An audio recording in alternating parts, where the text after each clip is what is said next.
History remembers one story. The truth is often far more complicated. For over 1,000 years, one word meant power itself: Rome.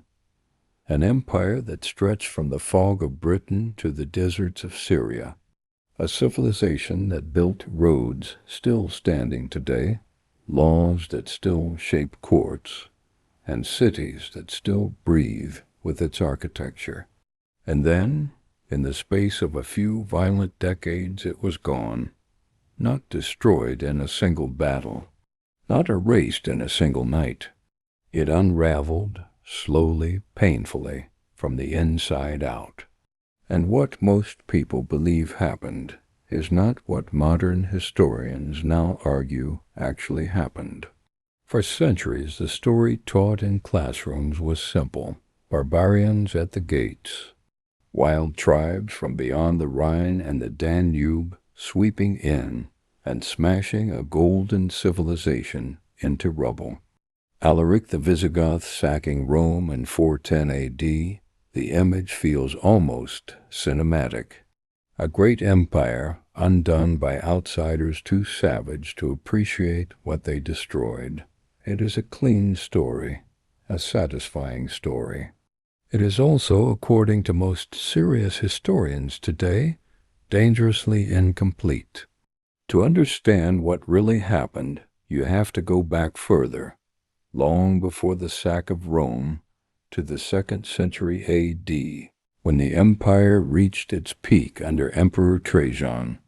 At that moment, Rome controlled nearly 5 million square kilometers, and roughly 70 million people lived under its authority.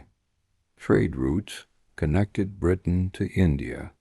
Roman currency was accepted from Spain to Mesopotamia. Aqueducts carried water across mountains. Roads connected cities separated by thousands of miles.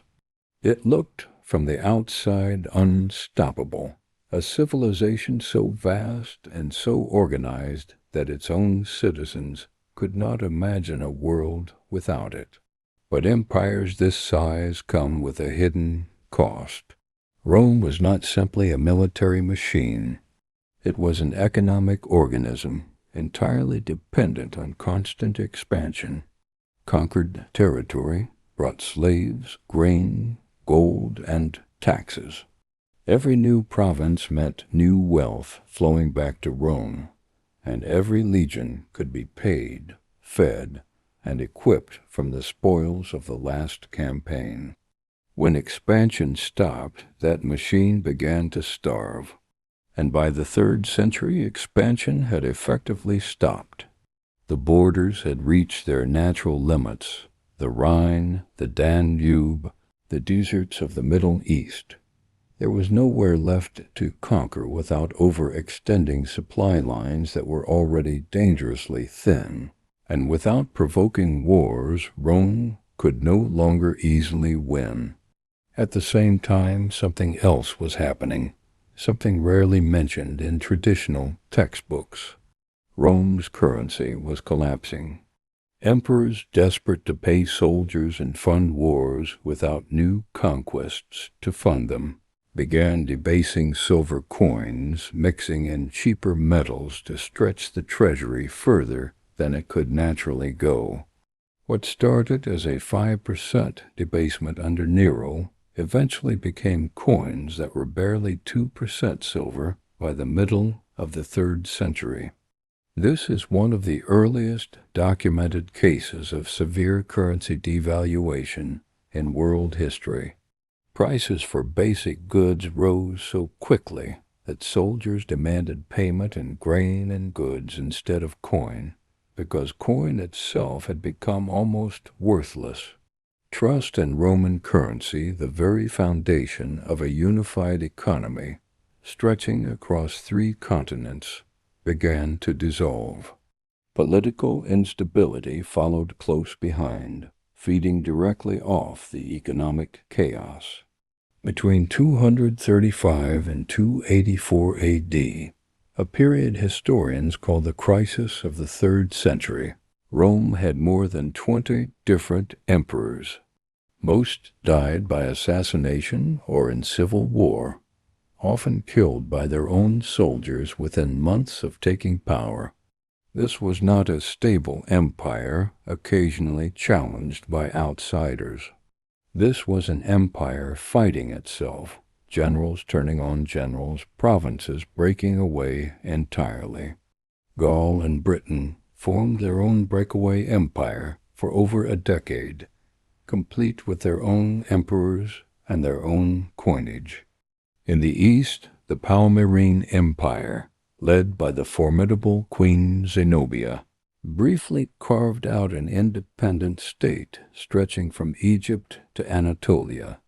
Rome, for a time, was not one empire. It was three. Now add the military dimension. As Rome's economy weakened, so did its ability to maintain a professional, loyal army built from Roman citizens. Increasingly, the legions were filled not with citizens of the empire, but with foreign recruits, many of them from the very Germanic peoples Rome had once fought as enemies. Emperor Diocletian, who restored some order after the crisis of the 3rd century, doubled the size of the army but also deepened this reliance on outside manpower. This wasn't necessarily a weakness by itself. Foreign soldiers had always played a role in Rome's military, but it meant loyalty increasingly shifted from the Roman state to individual commanders, some of whom were themselves of barbarian origin. The famous General Stilicho, who effectively ran the Western Empire in its final decades, was half Vandal. He commanded Roman legions, married into the imperial family, and defended Italy from invasion, yet was executed in 408 A.D. by the very emperor he had spent his life protecting, accused, likely falsely, of conspiring with Rome's enemies. This is where the popular narrative starts to crack. The barbarians who eventually took Roman territory were not simply invaders from a foreign world beyond Rome's understanding. Many had lived inside or alongside the empire for generations. Many served in the Roman army, rose through its ranks, and adopted Roman customs. Many admired Roman law, Roman religion, Roman architecture, and wanted access to it, not its destruction. The Visigoths who sacked Rome in 410 were not trying to erase Rome. They were, according to numerous historical accounts, trying to be recognized as part of it, seeking land, status, and a formal treaty with an empire that kept breaking its promises to them, again and again, for over 30 years. Most people believe Rome fell because of external military weakness, that Rome simply became too soft, too decadent, and was overrun by superior warrior peoples hungry for conquest. It is a version reinforced by centuries of moralizing, most famously by Edward Gibbon in his 18th century work, The History of the Decline and Fall of the Roman Empire, which pointed to a loss of civic virtue and the rise of Christianity as forces weakening Roman resolve and military discipline. But many modern historians, including Peter Heather and Bryan Ward-Perkins, argue something different, backed by decades of archaeological and economic evidence. They point to structural collapse, an economy that could no longer fund itself without constant conquest, a political system so unstable that provinces stopped trusting the center, and in some cases stopped sending tax revenue altogether, a tax base shrinking as territory fragmented and populations fled unstable regions, and a series of migrations, some driven by pressure from the Huns further east, that were less an organized invasion and more a desperate movement of displaced peoples pushing into an empire too weakened to properly absorb or resist them. In this view, Rome did not fall because it met a stronger enemy on the battlefield. Rome fell because its internal systems, its currency, its politics, its tax base, its army, had already been hollowed out long before a single Gothic soldier crossed the Danube River. The Huns, sweeping in from Central Asia, did not need to defeat Rome directly. They only needed to push displaced peoples toward a border that Rome no longer had resources or the administrative competence to properly hold. By 376 AD, tens of thousands of Goths fleeing the Huns requested asylum inside Roman territory, a humanitarian crisis on a massive scale. Roman officials, seeing an opportunity for profit, agreed to let them in, but mismanaged the resettlement so badly, overcharging desperate refugees for food. Some accounts describe families trading their own children into slavery for dog meat, that the Goths eventually revolted.